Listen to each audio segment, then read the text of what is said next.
Buat teman-teman yang lagi belajar bisnis kuliner online, video ini cocok banget. Saya akan membahas sejumlah pertanyaan yang biasa ditanyakan orang tentang GrabFood. Mulai dari gimana cara follow up kalau nggak ada kabar pendaftaran, harus pakai spanduk atau enggak, boleh pakai nomor rekening orang lain atau enggak, dan sebagainya. Mau tahu gimana detailnya? Sebelum kita membahas detailnya, jangan lupa untuk subscribe dan like karena channel ini membahas berbagai cara untuk mendapatkan uang tambahan. Buat yang mau belajar investasi, silakan klik link di deskripsi dan masukkan kode ekstra untuk dapat welcome cashback Rp25.000 dari Bibit. Ada pilihan syariahnya juga loh. Oke, yuk lanjut lagi nonton videonya. Selamat menonton! Kalau teman-teman sudah daftar GrabFood Merchant tapi masih belum ada kabar juga, jangan lupa untuk cek email kalian karena pihak Grab akan memberikan update lewat email, bukan lewat telepon ya. Kalau kalian daftarnya lewat aplikasi Grab Merchant, silakan masuk ke akun toko Anda menggunakan alamat email atau nomor ponsel yang terdaftar di aplikasi dan cek notifikasi untuk informasi status pendaftaran. Tapi kalau kalian daftarnya lewat website, silakan cek email kalian.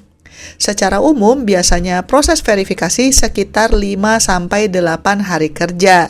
Tapi kalau sudah lebih dari 2 minggu belum ada kabar juga, kalian bisa mengisi form online untuk melakukan follow up status pendaftaran Anda sebagai merchant. Silakan klik link di deskripsi untuk dapat link online formnya ya. Salah satu pertanyaan yang sering saya dapatkan dari pebisnis kuliner pemula adalah, Mbak, kalau saya mau jualan GrabFood dari rumah harus pakai spanduk atau poster nggak ya? Memang sih saat pendaftaran, GrabFood meminta pemilik bisnis untuk berfoto di depan usaha dan spanduk bisnisnya. Tujuannya adalah supaya driver bisa dengan mudah menemukan usaha kalian kalau ada orderan. Tapi pertanyaannya, spanduk atau poster apa sih yang diminta? Apa benar-benar harus spanduk besar kayak warung makan atau restoran gitu? Sebenarnya nggak juga loh, asal ada penandanya kalau itu adalah tempat usaha kalian.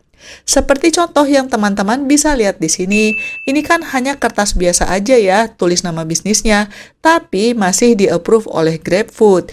Jadi sebenarnya nggak harus keren-keren banget, pakai kertas atau karton juga bisa asal masih terbaca. Tapi saran saya, kalau kalian taruh kertas atau kartonnya di outdoor, sebaiknya dilaminating dulu supaya tidak rusak kena air hujan. Kalau bisnis kalian sudah semakin berkembang, teman-teman bisa mempertimbangkan untuk membuat spanduk yang lebih bagus karena sebenarnya harganya juga tidak terlalu mahal. Sekitar 100 ribuan juga bisa dapat kok, tergantung ukurannya. Untuk daftar jadi seller di GrabFood, bisa pakai nomor rekening orang lain nggak sih? Kalau teman-teman karena satu dan lain hal belum punya nomor rekening sendiri, tapi mau daftar jadi seller di GrabFood, kalian sebenarnya bisa aja sih menggunakan nomor rekening orang lain, misalnya milik pasangan atau keluarga.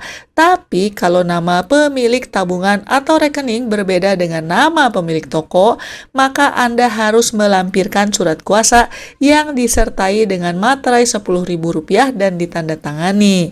Tanpa surat kuasa tersebut, mereka akan menolak pendaftaran Anda. Pastikan juga tanda tangan kalian untuk menyentuh materainya supaya sah. Format surat kuasanya pun sudah ditentukan oleh pihak Grab ya. Silakan klik link di deskripsi kalau kalian mau download templatenya. Tapi kalau menurut saya pribadi, kalau kalian memang serius mau berbisnis, sebaiknya buka aja rekening bank atas nama sendiri. Soalnya kalau uangnya ngalir ke orang lain, takutnya ke depannya nanti repot sendiri, misalnya karena berantem dan sebagainya. Salah satu pertanyaan yang banyak ditanyakan pebisnis kuliner pemula adalah, Mbak, kalau rumahnya masih ngontrak, bisa daftar GrabFood nggak ya? Kalau kita lihat di website mereka, persyaratan daftarnya rata-rata standar kok, KTP, nomor rekening, foto luar dalam, dan seterusnya. Tapi tidak ada satupun yang menyebutkan rumahnya harus milik sendiri. Jadi kesimpulannya, untuk teman-teman yang masih ngontrak, kalian tetap bisa daftar ke platform delivery online sebagai penjual, asalkan persyaratan dan dokumen yang diminta oleh platform tersebut lengkap ya. Untuk dagang makanan online harus punya NPWP nggak ya? Buat teman-teman yang belum punya NPWP, sayangnya pihak GrabFood mengharuskan Anda untuk punya NPWP sebelum bisa berjualan melalui platform mereka, meskipun hanya bisnis rumahan. GoFood juga punya aturan serupa di mana penjual wajib punya NPWP. Tapi daftar NPWP itu gratis kok dan bisa dilakukan secara online. Jadi saran saya ya kalian daftar aja karena nggak susah. Tapi kalau dikarenakan satu dan lain hal kalian benar-benar tidak mau mengurus NPWP, maka salah satu alternatif yang bisa kalian pertimbangkan adalah untuk berjualan makanan atau minuman melalui platform Shopee Food. Soalnya kalau di Shopee, NPWP hanya perlu kalau bisnis kalian sudah besar dan terkena pajak restoran PB1. Untuk mencegah penyalahgunaan KTP ketika mendaftar, banyak platform delivery online yang meminta pendaftar untuk foto selfie bersama KTP. Maksudnya adalah untuk memastikan bahwa KTP yang Anda gunakan untuk mendaftar memang benar-benar KTP Anda. Tapi cara selfie-nya juga harus benar.